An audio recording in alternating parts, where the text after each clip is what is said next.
AEW Dynamite Beach Break delivered from start to finish. The show kicked off with the TNT title ladder match, and the main event saw Orange Cassidy and Adam Cole clash in a lights out match. Also on the show, MJF and the Pinnacle sent a strong message to CM Punk. Layla Hirsch faced Red Velvet, and of course a whole lot more. So let's get straight into the video with the TNT ladder match.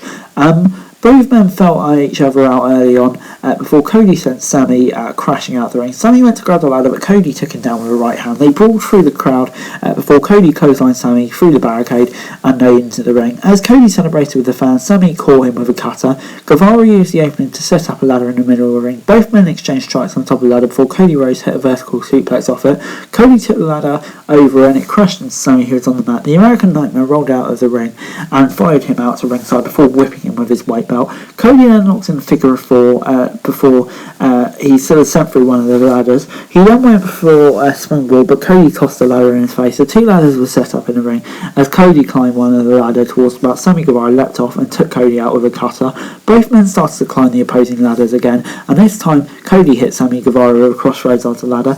Both men spilled out to ringside, and Fuego del Sol ran down to try and distract Cody while Sammy was down. Cody took him out, but Sammy used the distraction to hit a GTH at ringside. Sammy then set Cody up on the ladder, positioned the second one next to it and started climbing. Sammy headed to the top, but Cody hit a swanton bomb, and it's hard to tell who came off worse. Both back in the ring, both men climbed the ladder towards the belt. Sammy smacked Cody in the face with one of the belts, sending him crashing to the match.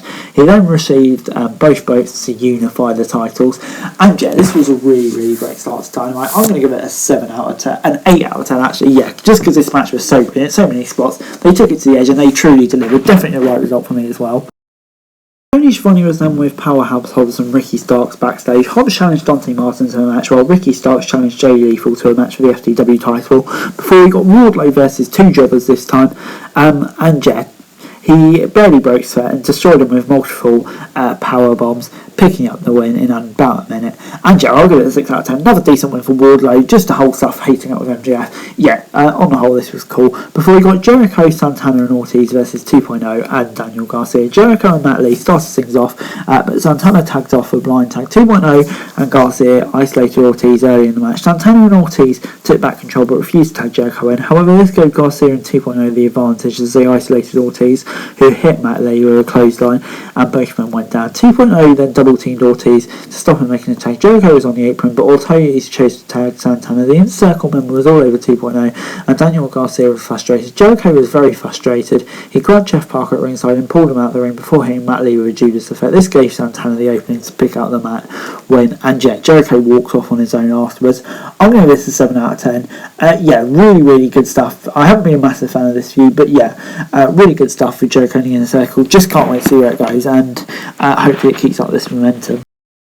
Next up on Dynamite, CM Punk was out, and he asked the fans if he was sick of hearing him talk before saying that he was sick of talking and he was ready to fight MJF. Punk revealed that he was wearing MJF's scarf from last week before adding that it didn't look good on him or anyone else. CM Punk added that he was sick of talking and sick of hearing from the Pinnacle leader once again, and he wants to fight MJF. MJF was out on the ramp. He ran down the fans before refusing to wrestle CM Punk tonight, refusing to waste one of the biggest matches in Cleveland. He then added to agree to face CM Punk next week in Chicago, saying he would beat him in his hometown. He promised to expose the real CM Punk next week and made Punk leave wrestling again like he did last time. Then MJF then accused Punk of turning on the fans when he walked out of the business 7 years ago. Punk replied that the fans loved him despite winning or losing, as he always was not going to back up.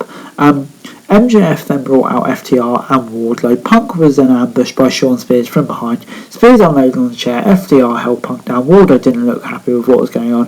MJF then commanded him to hit a power bomb. He did that multiple times and sat on his chest and threatened Punk for next week. Yeah, really good stuff. Good to get a bit of violence in there. Yeah, this was fun from start to finish, and I just can't wait for that match next week. It's just going to be incredible. Julia Hart and Griff Garrison were backstage with Shivani. Mark Sterling came up and offered Hart a shot at Jade Cargill's TBS channel. Griff tried to stop Hart from taking the match, but said she could fight her own battles and signed on the dotted line. That's going to be a great match. Before we got Red Velvet versus Layla Hirsch. Velvet charged down to the ring and didn't hold back. Hirsch was forced out early on before Hirsch ended up pulling Red Velvet out of the ring. Back in the ring, Velvet tried to lock in a triangle, but Hirsch used her power to hit a modified buckle bomb. Hirsch then caught the Velvet with a dropkick across the shoulder before wrenching her arm against the bottom rope. Hirsch continued to work the arm as we headed to an ad break. Velvet then hit back with a double knee strike, and Velvet went for the final slice, but Hirsch replied with a powerbomb. Hirsch then locked in a cross arm breaker, but Velvet managed to reach the ropes, and Hirsch grabbed a handful of the tights to pick up the win. Hirsch then locked in a cross arm breaker, but Chris Statler came out and chased her away. Yeah, this was really good stuff. I'm going to give it a 6 out of 10. But yeah, a decent match between the number 2 and the number 3 contenders, I think it is.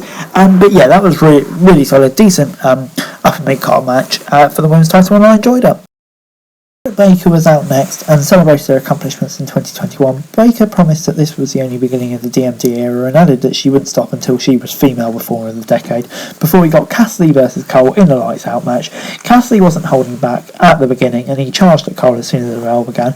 Both men traded strikes and match soon spilled outside. Cassidy hit a shotgun dropkick, sending Cole face first into a barricade. Cole reversed with an Irish rib and sending Cassidy crashing into the barrier himself. Cole then went to a steel chair from under the ring and a wild Danhausen appeared. Orange, even Cassidy looked surprised as he walked to the back. Cole then went to hit a Panama Sunrise on the floor, but Orange blocked it and hit a spine buster.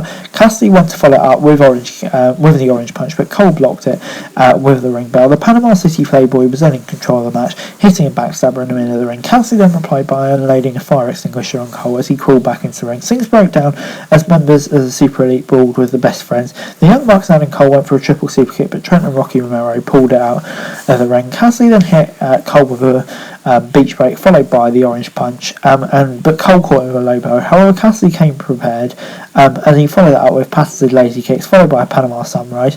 Cole still managed to kick out the last setting. Cassidy then wrapped a steel chain around his fist, and Cole retreated to the back. Cassidy followed him as they brawled in the backstage area. Cole sent Cassidy crashing for a table, but it wasn't enough to put him away. The duo then brawled back into the arena, and Cole caught Cassidy with a super kick. Cole went for the boom, but Cassidy went back on his feet. Cassidy went to finish things off, but Cole struck him once again. Cole then climbed to the pot, but didn't notice Cassidy followed him up. Cassidy hit a low blow before Orange sent Cole crashing through the stage. Cassidy got the pin to put Adam Cole away. And yeah, I'm going to give this 7 out of 10. Frenetic, fast-paced stuff, really, really enjoyable. And yeah, lights out match, so doesn't really affect Cole's win-loss record, but for Cassidy, yeah, just a great win. This was really, really fun from start to finish. Overall this week, Dynamite gets a 7 out of 10 from me. Yeah, really enjoyed the show this week. Great match at the start, at the beginning, and lots going out throughout. The debut of Danhausen as well. Yeah, really intrigued to see where that goes. Really funny debut as well. Enjoyed that, and lots happening within Nicole, within the circle, etc., etc. But anyway, guys, that's it for the video. Thanks very much for watching. So like, share, subscribe. Remember your thoughts, comments down below for daily wrestling news. Subscribe to my channel, subscribe to my channel. Greatly appreciated. Thanks very much for watching. Peace.